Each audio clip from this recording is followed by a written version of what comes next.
All things change except barbers, the ways of barbers, and the surroundings of barbers. These never change.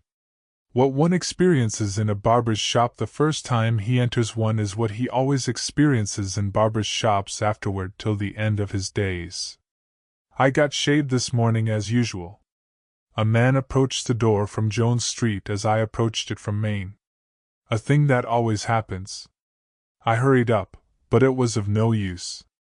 He entered the door one little step ahead of me, and I followed in on his heels and saw him take the only vacant chair, the one presided over by the best barber. It always happens so. I sat down, hoping that I might fall heir to the chair belonging to the better of the remaining two barbers, for he had already begun combing his man's hair, while his comrade was not yet quite done rubbing up and oiling his customer's locks. I watched the probabilities with strong interest. When I saw that number 2 was gaining on number 1, my interest grew to solicitude. When number 1 stopped a moment to make change on a bath ticket for a newcomer, and lost ground in the race, my solicitude rose to anxiety. When number 1 caught up again, and both he and his comrade were pulling the towels away and brushing the powder from their customers' cheeks, and it was about an even thing which one would say, next, first, my very breath stood still with the suspense. But when at the culminating moment number 1 stopped to pass a comb a couple of times through his customer's eyebrows, I saw that he had lost the race by a single instant, and I rose indignant and quitted the shop, to keep from falling into the hands of number 2. For I have none of that enviable firmness that enables a man to look calmly into the eyes of a waiting barber, and tell him he will wait for his fellow barber's chair. I stayed out 15 minutes, and then went back, hoping for better luck. Of course all the chairs were occupied now, and 4 men sat waiting, silent, unsociable, distraught, and looking bored, as men always do who are waiting their turn in a barber's shop. I sat down in one of the iron-armed compartments of an old sofa, and put in the time for a while reading the framed advertisements of all sorts of quack nostrums for dyeing and coloring the hair.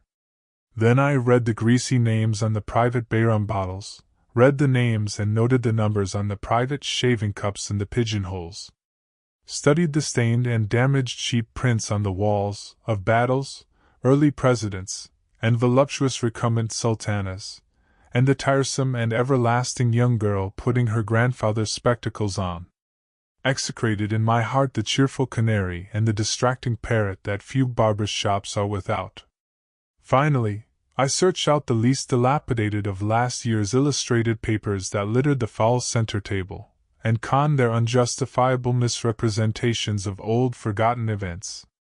At last my turn came. A voice said, "Next," and I surrendered to number 2, of course. It always happens so.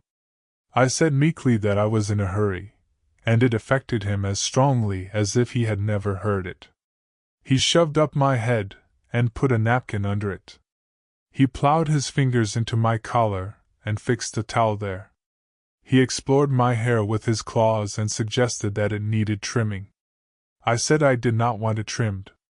He explored again and said it was pretty long for the present style. Better have a little taken off, it needed it behind especially. I said I had had it cut only a week before. He yearned over it reflectively a moment, and then asked with a disparaging manner, "Who cut it?" I came back at him promptly with a "You did." I had him there.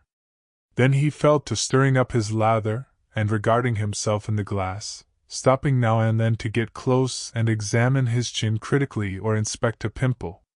Then he lathered one side of my face thoroughly, and was about to lather the other, when a dog fight attracted his attention, and he ran to the window and stayed and saw it out, losing 2 shillings on the resultant bets with the other barbers, a thing which gave me great satisfaction.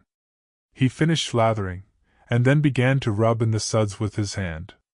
He now began to sharpen his razor on an old suspender, and was delayed a good deal on account of a controversy about a cheap masquerade ball he had figured at the night before, in red cambric and bogus ermine, as some kind of a king. He was so gratified with being chaffed about some damsel whom he had smitten with his charms that he used every means to continue the controversy by pretending to be annoyed at the chaffings of his fellows. This matter begot more surveyings of himself in the glass, and he put down his razor and brushed his hair with elaborate care, plastering an inverted arch of it down on his forehead, accomplishing an accurate part, behind, and brushing the two wings forward over his ears with nice exactness. In the meantime the lather was drying on my face, and apparently eating into my vitals. Now he began to shave, digging his fingers into my countenance to stretch the skin and bundling and tumbling my head this way and that, as convenience in shaving demanded. As long as he was on the tough sides of my face I did not suffer, but when he began to rake, and rip, and tug at my chin, the tears came. He now made a handle of my nose, to assist him shaving the corners of my upper lip, and it was by this bit of circumstantial evidence that I discovered that a part of his duties in the shop was to clean the kerosene lamps. I had often wondered in an indolent way whether the barbers did that, or whether it was the boss. About this time I was amusing myself trying to guess where he would be most likely to cut me this time.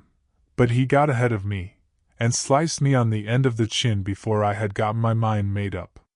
He immediately sharpened his razor. He might have done it before. I do not like a close shave, and would not let him go over me a second time. I tried to get him to put up his razor, dreading that he would make for the side of my chin, my pet tender spot, a place which a razor cannot touch twice without making trouble. But he said he only wanted to just smooth off one little roughness, and in the same moment he slipped his razor along the forbidden ground, and the dreaded pimple signs of a close shave rose up smarting and answered to the call. Now he soaked his towel in bay rum, and slapped it all over my face nastily. Slapped it over as if a human being ever yet washed his face in that way. Then he dried it by slapping with the dry part of the towel, as if a human being ever dried his face in such a fashion, but a barber seldom rubs you like a Christian.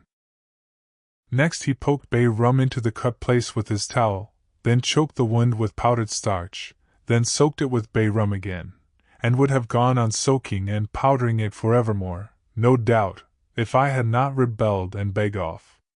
He powdered my whole face now, straightened me up, and began to plough my hair thoughtfully with his hands. Then he suggested a shampoo, and said my hair needed it badly. Very badly. I observed that I shampooed it myself very thoroughly in the bath yesterday.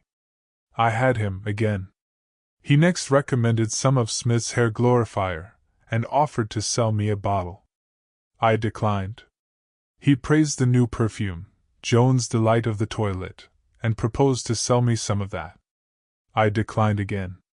He tendered me a tooth-wash atrocity of his own invention, and when I declined, offered to trade knives with me.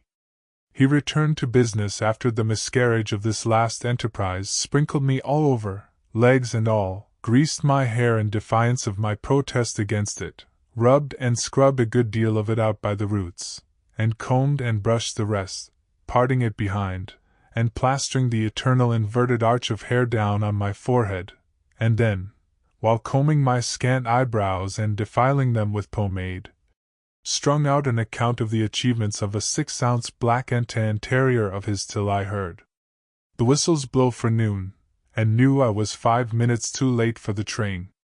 Then he snatched away the towel, brushed it lightly about my face, passed his comb through my eyebrows once more, and gaily sang out, "Next!" This barber fell down and died of apoplexy 2 hours later. I am waiting over a day for my revenge. I am going to attend his funeral.